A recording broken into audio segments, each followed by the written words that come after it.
এদেশের মানুষ দেখুক এবং ভবিষ্যতে যারা রাষ্ট্র পরিচালনা করবে তারা যেন সেটা মাথায় রাখে যে এই দেশে স্বৈরাচারের কোনো জায়গা নেই, ফ্যাসিবাদের কোনো জায়গা নেই।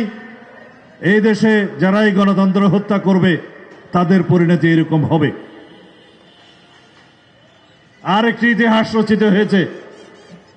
20 তারিখে সুপ্রিম কোর্টের আপিল বিভাগের রিভিউ শুনানির মধ্য দিয়ে দীর্ঘ বিচারিক প্রক্রিয়ায় তত্ত্বাবধায়ক সরকারের পুনর্বহালটা স্থাপিত হয়েছে।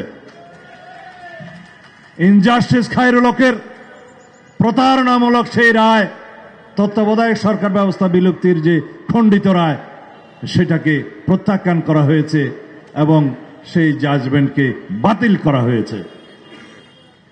দীর্ঘ 17 বছরের সংগ্রাম ছিল তত্ত্বাবধায়ক সরকার ব্যবস্থা প্রতিষ্ঠার মধ্য দিয়ে তত্ত্বাবধায়ক সরকারের অধীনে বাংলাদেশে জাতীয় সংসদ নির্বাচন অনুষ্ঠান হবে।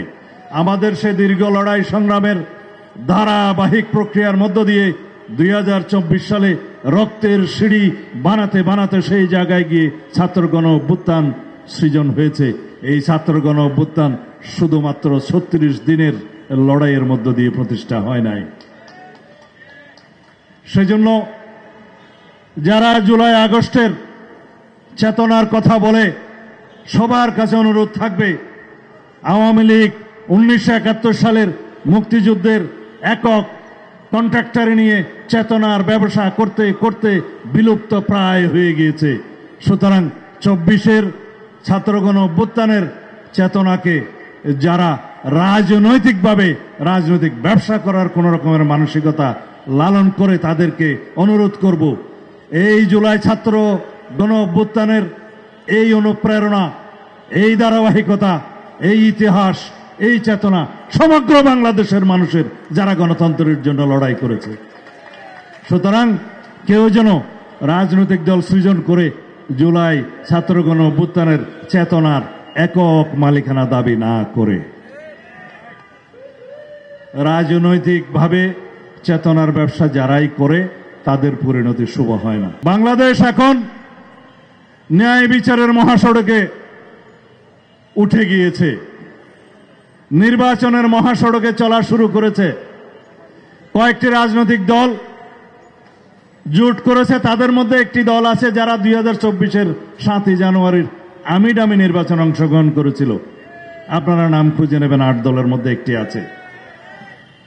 তাদের সাথে যারা গণতান্ত্রিক আন্দোলনের শরিক হয়েছে তাদের কিভাবে জোট হয় আমার কাছে এটা বুঝে আসে না। রাজনৈতিক স্বার্থে গণ অভ্যুত্থানের স্বার্থকে জলাঞ্জলি দেওয়ার মতো ঘটনা।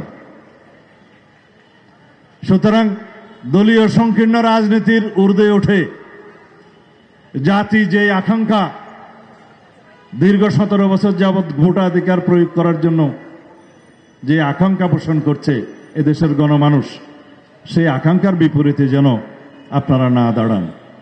কারণ আপনাদের ইতিহাস 71-এ জন আকাঙ্ক্ষার বিপরীতে দাঁড়ানো, 47-এ এই দেশের মানুষের আকাঙ্ক্ষার বিপরীতে দাঁড়ানো।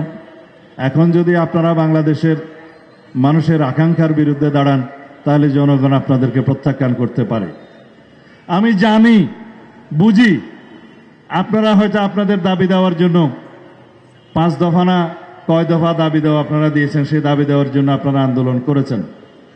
একটা কি নির্বাচনের লেভেল প্লেইং ফিল্ড স্থাপন করা, সেটা নির্বাচন কমিশন এবং সরকার করছে। আর একটা ছিল বিচার যেন দৃশ্যমান হয়। বিচার যথেষ্ট দৃশ্যমান হয়েছে, বিচার চলবে। এটা দীর্ঘ ধারাবাহিক প্রক্রিয়া, বিচারে কোনো সময় রেখা নির্ধারণ করে দেয়া যায় না, তাহলে অবিচার হয়। স্বাধীন বিচার ব্যবস্থা বিচার নিশ্চিত করবে ফ্যাসিস্ট শেখ হাসিনা সহ তার দোসর আওয়ামী লীগ বাদশালীদের যারা মানবতা বিরোধী অপরাধ এবং গণহত্যার দায়ে জড়িত, এর বাইরেও যারা যারা এই সমস্ত অপরাধের সাথে সংশ্লিষ্ট সকলের বিরুদ্ধে। তারপরে কি নির্বাচন অনুষ্ঠান করা। নির্বাচনের তফসিল তো আগামী সপ্তাহে অথবা 2 সপ্তাহ পরে ঘোষণা হতে পারে শুনেছি। এরপরে আপনাদের দাবি শুনেছি পিআর নামে আপনারা জিকির করছেন। তো বাংলাদেশের মানুষ একটা জরিপে দেখা গিয়েছে 70% মানুষ তাদের ভাষায় পিআর নাকি চায়। আর একটা নিরপেক্ষ জরিপে দেখা গিয়েছে 56% মানুষ পিআর কি জিনিস বুঝে না। তাহলে আপনাদের এই 70% মানুষ কি এর মধ্যে নাই? বিভ্রান্তিমূলক কোন জরিপ নিয়ে বাংলাদেশের মানুষকে বিভ্রান্ত করা ঠিক হবে না। হ্যাঁ, আন্দোলন থেকে রাতারাতি সরে আসা একটু লজ্জা শরমের ব্যাপার আছে, কিন্তু জাতীয় রাজনীতিতে কৌশলে জনদাবির সাথে একাত্মতা পোষণ করা অত্যন্ত জরুরি। সেটা আমি জামাত ইসলামের ভাইদেরকে অনুরোধ জানাবো, জনদাবির সাথে একাত্মতা পোষণ করে নির্বাচনের মাঠে দাঁড়ান। আপনারা যখন আন্দোলনের ঘোষণা দিয়ে যমুনার সামনে অবস্থান দেওয়ার ঘোষণা দিয়ে যমুনা থেকে সরে এসে এখন গঙ্গার কিনারে দাঁড়িয়েছেন, আশা করি আপনারা ভবিষ্যতে জনগণের ময়দানে, নির্বাচনের ময়দানে অতি শিগগির আপনারা অবতরণ হবেন এবং যে সমস্ত দাবি দেওয়া আপনাদের ছিল তার পক্ষে যদি জনগণ মতামত দেয় সেই হিসাবে আপনারা ব্যবস্থা নিতে পারবেন। আশা করি আগামী জাতীয় সংসদ নির্বাচনে বাংলাদেশের মানুষ গণতন্ত্রের পক্ষে ভোট দিবে।